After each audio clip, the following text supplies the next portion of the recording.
All right, good evening, everyone. This is Cathexis, and tonight with me, once again, I have QuantumEraser. We're going to be doing another presentation this evening, and we're going to be taking the topics on of the vacuum of space and the sun. And, well, at least what the mainstream understanding of the sun is, what it is, how it works, etc. So before we get into that, how are you doing tonight, John? Doing just fine, sir. It was a unique day today. Actually, same here. Yeah, it was a good day for me too. But no, I'm glad we're going over this subject. This one it's almost like the elegance is lost on some of the more scientism fanboys out there. So I'm glad we're gonna be hitting this one hard. Now, I will want to go over just a couple, actually just one or two quick definitions, just so that we get a good understanding of what John's going to be going into. He's going to be speaking about a pressure measurement called torr. And really, it's just a unit of pressure used in measuring partial vacuums. Now, more information you need to know is it's equal to, one of them is equal to 133.32 pascals. Pascals is just another unit of pressure that is used. But don't get bogged down in that. Really, he's just going to be talking about vacuums and well, our atmosphere. So, I'm just going to go ahead and jump right in it and let you get into your presentation.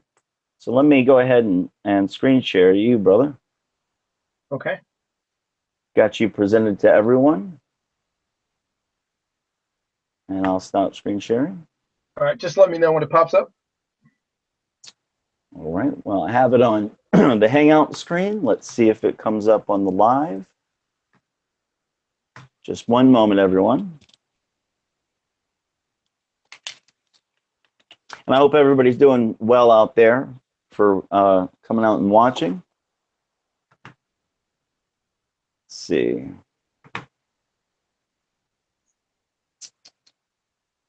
There we go. Everything looks good on the main. So go ahead and get right into it, and then we'll have a little discussion afterwards. And let's hear it. All right, sir. Well, let's go to the vacuum of space. And this is a special one for me because this goes back to my roots. And they're young roots, because I think I've been in this,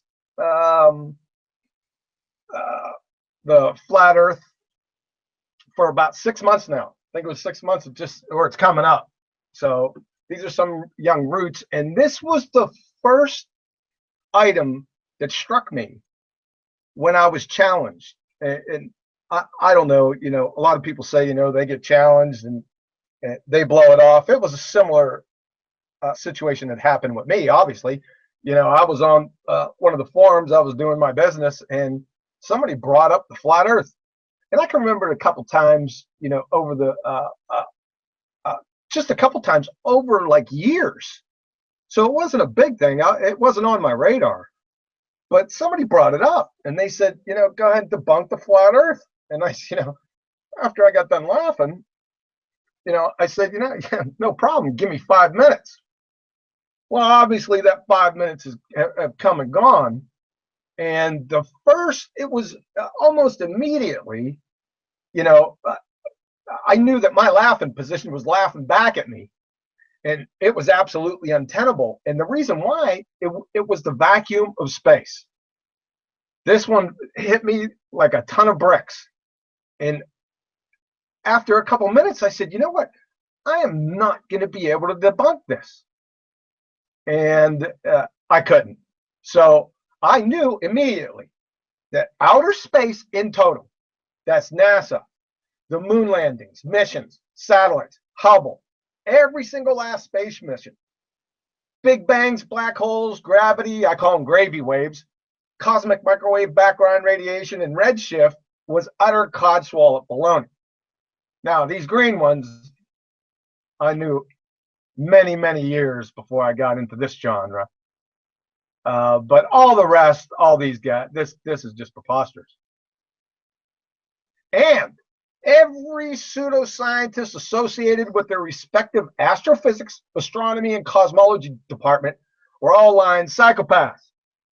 I knew it, right? Immediately. Because of this. Here's the conundrum. How can you have a vacuum, space, attached to a non-vacuum, Earth, and still retain the properties of a vacuum and a non-vacuum in the same system simultaneously? In other words, how are you still breathing? It just stopped me right in my tracks. I said, oh, this is over. I knew my life was changing rapidly. So the reason why is this is a stamp on the forehead. Second law, laws of entropy violation. That's it. It's done. The laws of entropy, unless it is hindered purposely. In nature, heat flows from hot to cold always. Energy concentrated to disperse always. High gas pressure to low gas pressure always. That's it.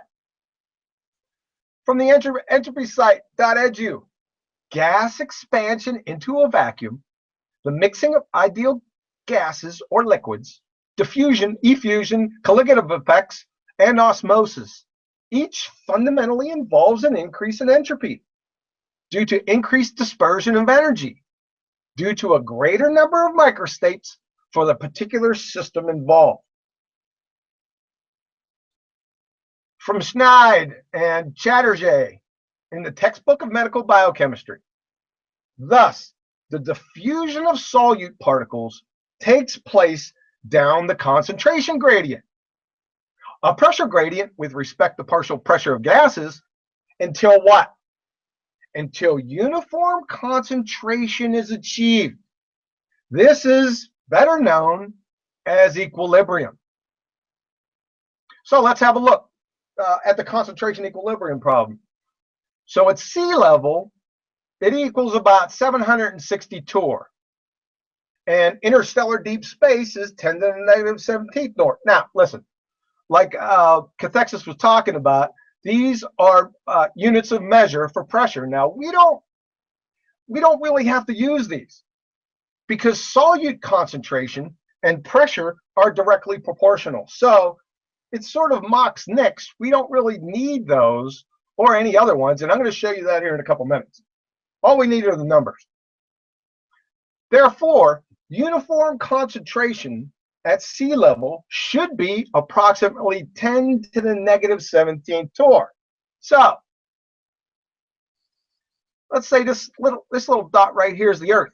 It's got 760 torr air pressure right near the surface. Everything in here is 10 to the negative 17th torr. I mean, this is a joke. Everything in here, and you got 70, 60 right on the surface on this little dot. I don't think so. But you know, I don't think you have an appreciation for the sheer exponential magnitude of this situation. Like I said, sea level is 760 torr, and interstellar space is 10 to the negative 17 torr. Now listen, I had a high school math teacher tell me that this wasn't that big of a deal because this number right here was so small. Now, I'll tell you what, I was absolutely speechless after he said this. I mean, I don't think I'd have been more shocked if Martians landed in the backyard sporting Ray-Bans, half tees, and eat at Joe's hats. Then started barbecuing ribs, jamming the ELO. So this is why I put this in here. Let me explain this to you. You're going to say, well, duh, John, geez, oh man, why do you even have to go over this? All right, what I want to show you here is, you see, everything to the left or to the right of this decimal place is an exponential move, either this way or this way. I know everyone's got this. So basically, this 760 is more precisely 760 over 1. It's like a ratio. So interstellar deep space is 10 to the negative 17th torr. So what does this mean? Well, this is more precisely 1 over 100 quadrillions. This zero is in the 100 trillionths place. This 1 is in the 100 quadrillionths place. Just for scale, there are 1 trillion seconds in 31,709 years. Just to give you a feel for it. So, the part is 760, the whole, the 1. And the part, the 1, over the whole 100 quadrillionths. So 760 towards sea level is basically 760 over 1, or better said, 760 parts in 1 unit, where, no matter what that is, 1 unit of volume, whatever that is, compared to 10 to the negative 17th torr at 1 part in 100 quadrillion. I mean, this number is mind-boggling right here. So maybe this will help. Therefore, if I had 2 boxes, I had a sea level box and a vacuum of space box, each having 100 quadrillion cubic centimeters volume.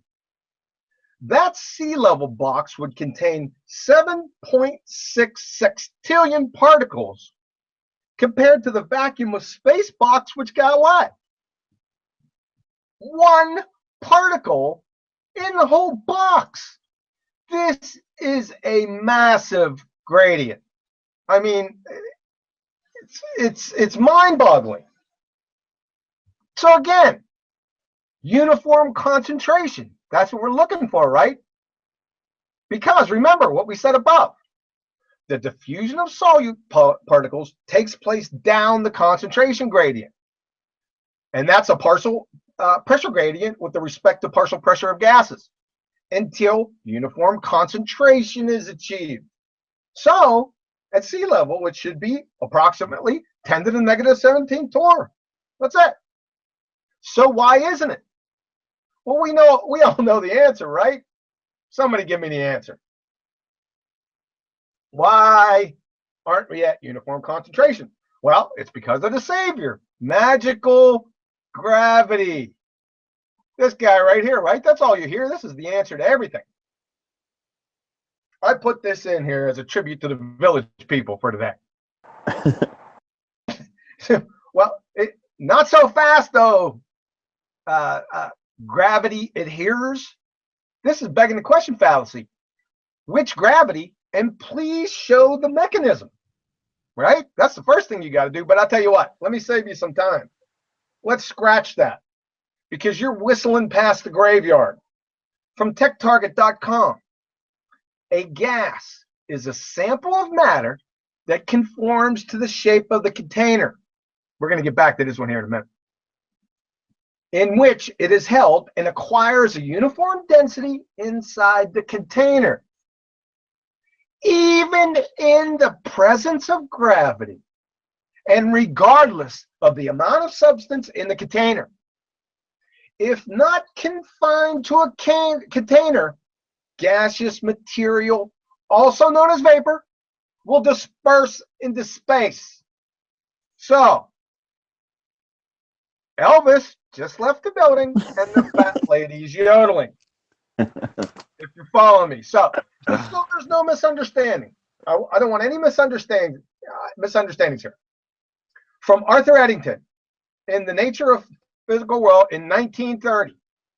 If your theory is found to be against the second law of thermodynamics, I can give you no hope. There is nothing for your theory but the collapse in the deepest humiliation. Let that sink in. Let this one sink in. Because it's over. You come up against the second law, you will lose. Oh, P.S. This is a good one. If you want to get called every name in the book, just ask this. How can you have a gas pressure without a container when the definition of a gas pressure is the pressure of a gas is the force that the gas exerts on the walls of its container? You want to see some mental gymnastics, Oh some yeah. wall jumping, some name calling. I'll tell I'll you tell what, you that what. one that one is one of my favorite questions to ask scientism folks because they're appalled at the elegance of that one. It's Yeah, hilarious. this is yeah. So, um, Perfect. but yeah, I ask this to people I just meet on the street. They come knocking at my door, whoever they are. I just ask them this question. They give me that deer in the headlights look. Yeah, how do we have a air pressure without a container? It's Yeah, just weird. And they love that gravity. Oh no, no, it's a pressure gradient and all. yeah, Yeah. gravity. Yeah. Gravity has nothing. It has no bearing whatsoever on a It's gas. when the realizations come, it you can't unsee what you see. That's the problem. And the next presentation, we're going to be talking about gravity, and it's. I'm Yeah. going to get medieval on gravity. I just am because I'm tired of hearing about it. Uh, uh, Yeah. yeah, so I'm going to go ahead and get medieval. So the next presentation's on gravity. The next presentation we do either next Monday or whether you want to do a presentation before that. Yeah, I'm looking forward to it. All right, the sun. So this is going to be pretty quick. I mean, back into the second law again. I mean, how many times, over how many subjects does the second law of thermodynamics come up in? Almost every single one of them. It can, yeah. It actually does. But a Yeah, lot of people entropy is beyond some people, I think. yeah, yeah. A lot of people violate, the laws of entropy in everything they say. I'm so shocked at it. It's and it's not only just the regular Joes. You have that Sohu guy that was interviewed, that was talking about the sun. That was one of the first things he said. He said, "Oh, are you gonna talk about the second law of thermodynamics?" And I'm sitting there, I'm listening. It was Robert Pisano. I was sitting there, yeah, get him, Robert, get him. But Robert he had an agenda. He wanted to go over a lot of topics and let him off the hook. The guy brought it up himself. I nearly fell off the chair. I said, "Yeah, stay here, stay here." Yep. So this is going to be pretty quick. So the standard model states that the sun is more or less a nuclear reactor. Allegedly has an inner core temperature of 15 million Kelvin. So here's a picture. So you got the core right here. You got the radiative zone. You got the convective zone. So the surface of the sun is the photosphere. Just above the photosphere is the chromosphere. And just above the chromosphere is the corona. So remember, it's 15 million Kelvin in here, and it's 5,800 Kelvin on the surface. So here's a temperature profile. So on the y-axis, we have the temperature in Kelvin. So it goes from 1,000 on this scale to 1 million. And the x-axis is the height above the convection zone. So we have the photosphere here. We have the chromosphere here, and then the corona here. So what I want you to do, so just follow this. So it goes from out here 15. Let's say this is the core of the sun here. It goes from 15 million Kelvin all the way down. We're getting into the photosphere now. So it's dropped. The temperature's dropping down, and it gets to about 5,800 Kelvin. So as you notice, as it starts going towards the chromosphere, it begins to rise, right? And you're saying, "Uh-oh, there's kind of a little problem here." And it keeps going, and just at the transition point between the chromosphere and the corona, this guy goes rocket man. I mean, parabolic. From what? 10,000 Kelvin to what? 500,000 Kelvin? I mean, this is a rocket shot. And if it keeps going, if you keep this chart going, it goes to 10 million, way out here. So does everyone see the problem here? If you don't, I'm going to show you. So the inner core temp of the sun is 15 million Kelvin, like we said. The outer surface of the sun, the photosphere, is approximately 5,800 Kelvin. On its way to and through the chromosphere, the temperature slowly rises, then goes parabolic from 10K to 150 Kelvin. When nearing the corona, then it goes from 1 million Kelvin to 10 million Kelvin. So what's the problem? Well, I suppose the fairy tale pseudoscience priests collectively missed the lectures on the second law of thermodynamics. Heat really does flow up parabolic hills, I suppose. I mean, this is preposterous. This is tantamount to standing near a wood stove, then moving back 500 meters because it's too hot, then you spontaneously combust. This is what it's tantamount to. So I don't know how to explain this any more simply or more clearly. I really don't. I mean, this is a joke. This thing's a joke. So they're going to need a new Justo story for this one. And this is just icing on the cake. These are the solar winds and the speed of the ionized particles. This is hydrogen and oxygen. And as you can see, I don't know if you can see this. It's real blurry on mine too. This is 1 million miles per hour right here. And this is 2 million miles an hour here. So the bars on the left show the speed of the ionized particles, hydrogen and oxygen, beginning on the surface of the sun, not that fast at all.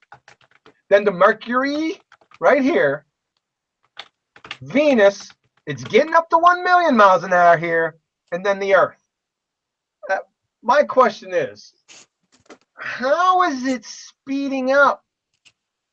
This is tantamount to putting Nolan Ryan on the mound, take the backstop out, have Nolan Ryan fire a fastball, gets to about 9,500 mile an hour as it crosses the plate, goes past the backstop to the concession stand, and it's hitting 110 miles an hour. Then it's in the parking lot at 250. So that's preposterous. I don't know what else to say about that. And they don't have an answer. I've been searching for a long. There is no answer to this. No coherent one anyway. I don't know. Maybe it's gravity. And this is. I just wanted to finish up with this because I thought it was pretty cool for all the electrical engineers out there. So this is the voltage profile of the sun. As you can see, this is identical. This profile, you can superimpose a solid state PNP transistor right on top of this very profile. It's exactly the same. So I'm just going to leave that out there for you because there's a lot of people talking about this. I think Eric Dollard brought this up one time about the sun being a transistor. And I'm pretty sure that one of his proofs was this slam dunk right here. I mean, what else can you say about this? I don't know. So that's it. Thanks for your ear. This was a short presentation. We didn't get bogged down in the weeds too much because we really didn't need to. Yeah. I mean, this is cut and dry stuff. Yeah. No, it is. It is. And it's very evident once it's pointed out. And yeah, Dollard is definitely somebody that more people need to look into. I know Bassano did an interview with him, which I still haven't gotten around to listening to, but I've seen a lot of Dollard's work and what he's saying that the sun, we don't know what it is, but we know it's a transistor. It's bringing energy out of somewhere, bringing it to us. It fits in. He had a lot of claims, not only the transistor part, but he told the guy that was interviewing him, he told him as a matter of fact, he goes, that sun's getting its energy from somewhere else. Because and what he was referring to, it was just a transistor. Right? And then he said, you know, that light is not, you aren't seeing any light in that vacuum. Of course, he assumed there was a vacuum there to begin with, which we just pummeled to death above. But he said, you ain't seeing no light out there. So, I mean, he has a lot of claims uh, that I felt that he backed up and he supported. Of course, you're going to have to go to other interviews with him to catch his support for those. And it's been a long time since I've seen the Fasano interview with him. But there you have it. Yeah, there's definitely something to it, and then you apply that information with, if you're looking into like electromagnetic universe theory, the modern explanation of the sun. I've seen kind of a conspiracy theory around it that in the 40s and 50s, when they were figuring out, of course, we have the nuclear age and whatnot. I saw a documentary made by Walt Disney. It was an animation of Mr. Sun and how Mr. Sun works. And then basically, the way you just explained it, they did in the mainstream explanation, they did in this cartoon. And they were trying to say that it's, the equivalent of all of these, this many nuclear explosions constantly every second and blah, blah, blah, Right. blah. And the theory that I've heard, the conspiracy theory around it, is that the fuel industry, the oil industry, influenced the explanation of this because they're trying to present that nature has to burn and explode things, kind of. Oh, It's I see. it's it's a loose, yeah, it's a loose connection, Mm-hmm. but at the same time, I could see them doing it at this level because they don't know what the sun is, and back then, for them to assert that they do just because they understood nuclear fusion is absolutely absurd. If this is projecting one idea onto another just because it's there and that's the best idea at the time. But we still have this idea. It's the reigning idea. And there's a lot of people who dissent against it, actually. It's not just Dollard. If even look on YouTube, there's several other very intelligent people who are pointing out that we don't know what the sun is and we need to, answer it better, because you can't have an exponential line like that and claim that it's No, a no, big. no. This strains to credulity. A third grader can pull this out and just start clobbering it with the Louisville Slugger. I mean, this is ridiculous right here. Hmm. It So, is. It is. And it's this is when things have just gone too far. I'm borrowing this phrase a lot from you lately, but they're just creating just so stories. They're yeah, they're they're observing something, or yeah, they're seeing something, or they understand this or that, and they're putting together. Sure, sounds likely at the time. I mean, this was sure. all theorized, 70 years ago, 60 years ago, I suppose. But NASA, this is the damage they've done. If anybody's ever seen that nonsense Soho footage that they put out, it no human being on this planet has ever seen the sun that way. If somebody looks at the sun with a proper solar filter, it is a perfect sphere. It's not even oblate, which is another issue in their model, but it's a perfect, it's not a sphere, it's a perfect disc, rather, is probably the best way to put it. And it's got Mm-hmm. these little black dots on it, which um, the sunspots. And as it moves in the sky, the black dots rotate on it like a wheel. It's the wheel in the sky. Now, I don't. I have to know if it vibrates a bit. Do you know? Because The I know the moon. wheel in the sky. Wasn't that a Journey song? Yeah, it was. They were talking about the moon and the sun, and because they do. If you were to observe it, same with the moon. It rotates 90 degrees as it from the moment it rises. And this is a perspective thing. This is just from your particular perspective looking at it. And the same with the sun. But you see, in their model, the sun has to be spinning, correct? In the I, mainstream heliocentric model, or is it stationary? to be perfectly honest with you, Texas, I got to this part of the model and I started laughing. So anything beyond this part of the model is fairy tale to me, because this is a fairy. I just stopped. There's no sense of me chasing fallacies. I remember I told you it's one of my refrigerator rules. I have more important things to do with my time. Let me read this real quick. I just typed in, Okay? does the sun rotate on its axis?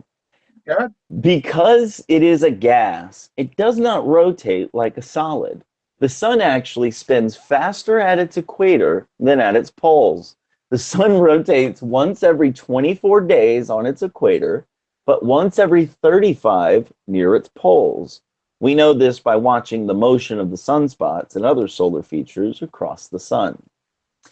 Now, the sunspots are pretty consistent when you look at solar filter images. Now, I'll have to do a little bit more research and to see if the face of the sun does change in that regard, but I'm pretty sure that those black sunspots are there pretty permanently.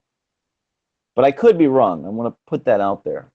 But you're right. You get so far into it and you're like, wait a second, this is nonsense. Why am I Yeah, even looking at it even more? yeah. Like I told you, there has to be consistency and the contingent necessary facts. I keep on saying this because it's one thing that I always try to focus on. It's almost natural to me to do it with everything. And just like I told you about the Humpty Dumpty story.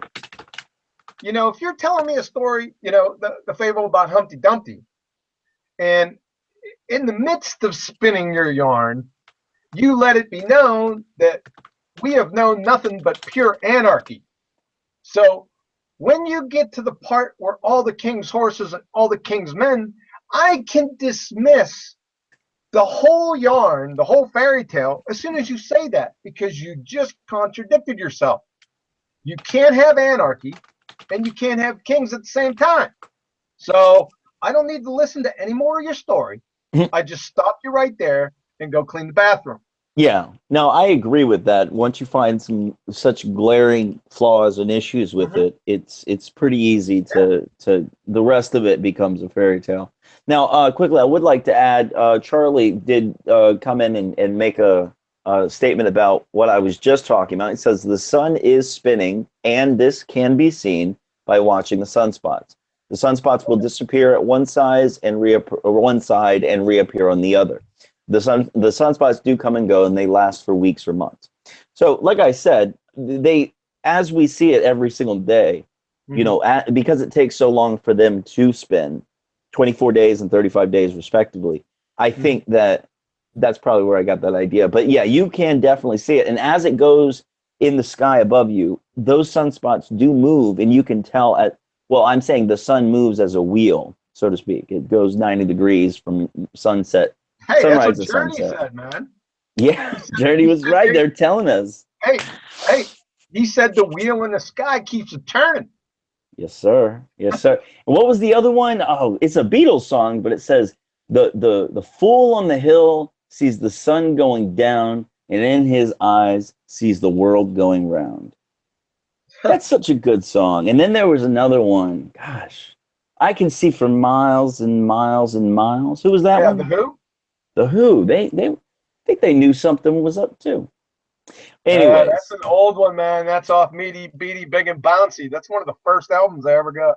hey man, it's a fantastic song, I'm, even I'm still. I'll tell you what, man. I'm dating myself big time here. You already know that, though. But yeah, it's these are just things we all have to look into.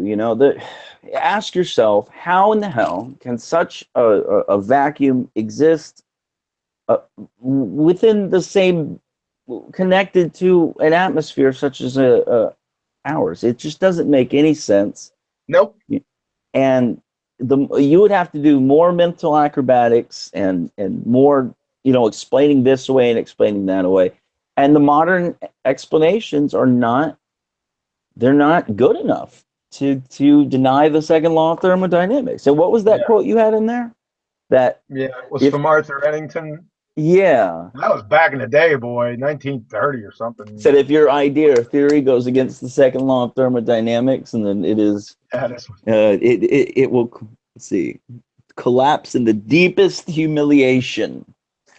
So yeah, you can't, you can't go against this. Any of your claims have to line up with the second law. It's just that's it. yeah, but like I said, the elegance is lost on some folks. So Well, uh they're whistling past the graveyard, brother. Yeah, I mean, -17 torr is the vacuum of space connected to an atmosphere. Yeah, you can't. No, you can't. You How can't. are You we can't still do that. breathing? Yeah, you can't. You can't. Nope.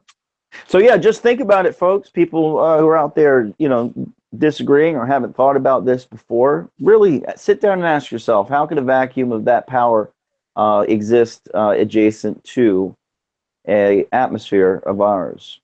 So all you got is gravity, and that's not a very good answer, especially after next week Oh when no, man. we will be going over uh, which gravity.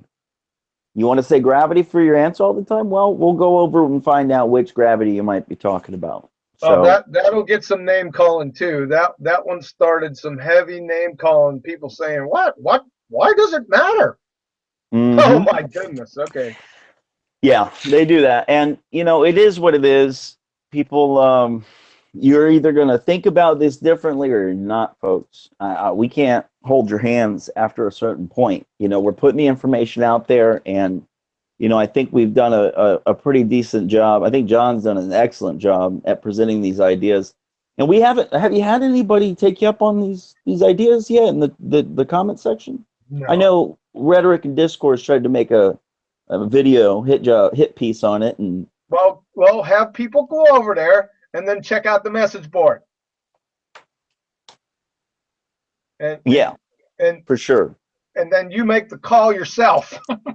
Yeah, definitely. Yeah, check out Rhetoric and Discourse video. I like Rhetoric. He's a nice guy. We've had some conversations before. He's not a dick like most of those other guys are over there in discussions. Well, he's not as bad. It's a scale, I figure. But yeah, he John took him to the woodshed. We'll just put it that way. Well, there was a Um, bunch of people that went on there and decided to chime in. hmm. Yeah, I So think Charlie was over there too. we'll just who? Good old Charlie. He was in our chat. He's in our hangout tonight. He's in the chat. Charlie who? Just Charlie, the host, Ray. Uh, Some. yeah, I know you guys have a little back and so forth. yeah, okay. Well, I'm not gonna say anything here. Um, Hey guys, you got to give it to us. At least we're respectful to the dissenters. You know what I mean? Anyways, he has my last message, so here, let me ask you a quick question. A sure, friend of mine, Spec out here, wants to know because we brought up the word gravity. Just sure. off the top of your head, he says, can you ask if how gravity started on Earth? Oh yeah, Now, that was a good one. Somebody now, and this that's a good question. Now let me ask you another question. How did the air pressure start on Earth? it's a That very line, good question. it's the same. It's the same angle. Because how do you have pressure without a container? Because if you look at the definition, which you just showed, of air pressure, it says the physical force exerted on or against an object by something in contact with it. But if you look at air pressure, it specifically, it says, let me see.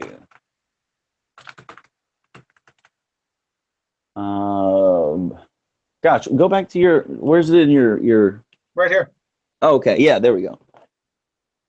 The pressure of a gas is the force that the gas exists on the wall of the container. The gas exerts on the walls of its container. So, what wall are we talking about when we're talking about the atmosphere? About Earth? It's just something to think about. The mainstream answer is gravity, but like I said, next week we're gonna we're gonna answer that one. No, we already answered the gravity part because. Well, yeah. Wait a second. Wait a second. I think I went too far. Hmm. This one from Tech Target. See, we're going to be dealing with gravity on its own merits, not dealing with this specifically because I really don't, because I just dealt with it. So, a gas is a sample of matter that conforms to the shape of the container in which it is held and acquires a uniform density. I don't know the reason why I even have to cite a source for this. Most of these things that I'm citing sources for, I was forced to, Yeah. because people get that. Citation, Oh, no, please.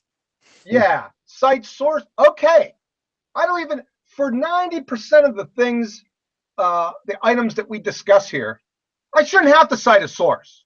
Yeah. No, I agree. It's But but I do it just to be complete. But come yeah. on, people. With It's this, funny. I gotta cite sources. People telling me that the atmosphere is spinning with the Earth. Come on. Yeah, there's that's what I think there's a big push to really understand our Earth, our cosmos, and we're breaking away from the hold of the indoctrination that we've had.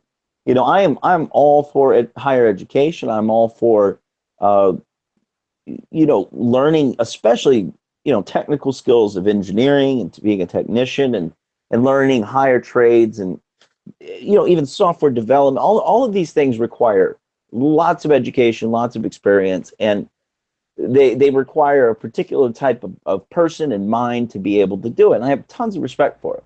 So I want to make that clear. When I say indoctrination, I'm speaking of pushing these scientism beliefs, sneaking them in to the science curriculum, or really they're snuck into society and mainstream media all the same.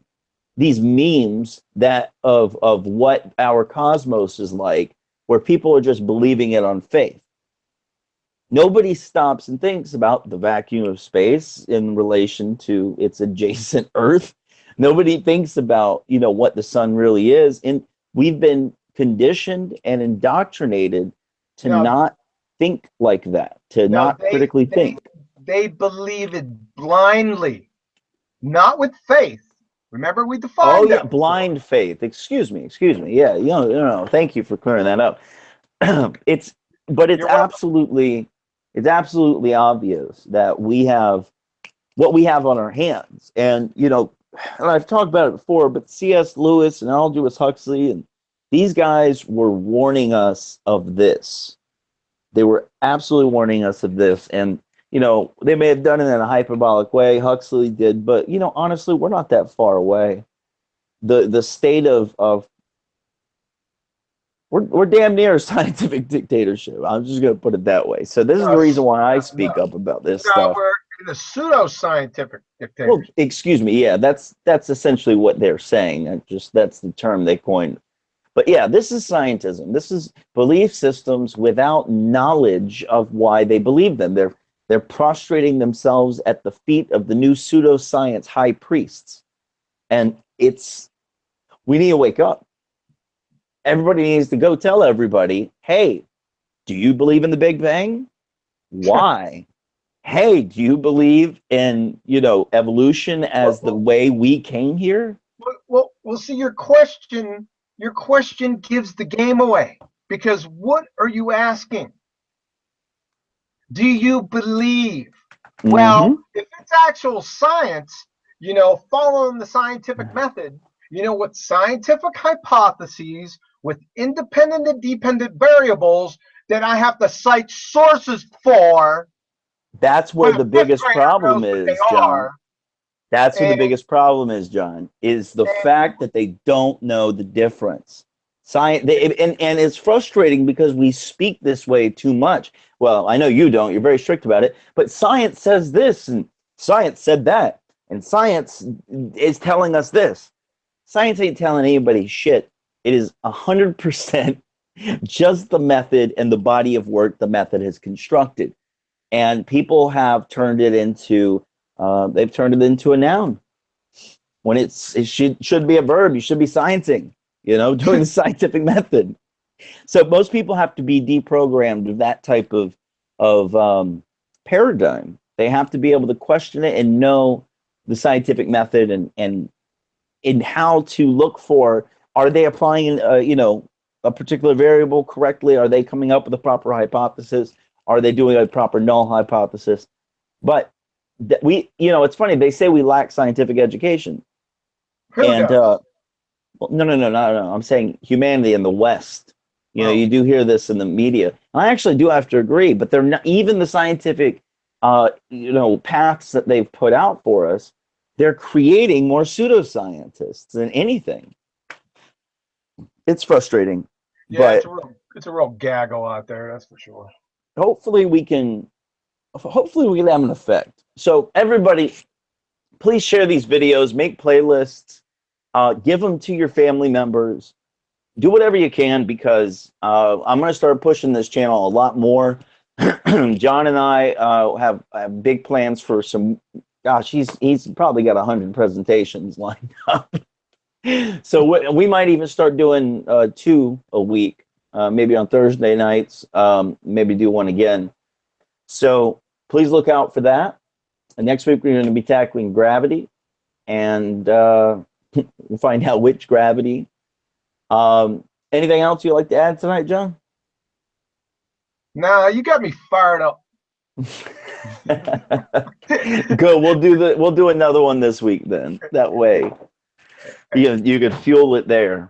But look, I want to thank everybody for your support. You got a good crowd tonight and a lot of good questions and very very nice behavior out there. No, we didn't get trolled too hard. So thank you everybody for coming. John, always thank you once again, and everyone have a good night.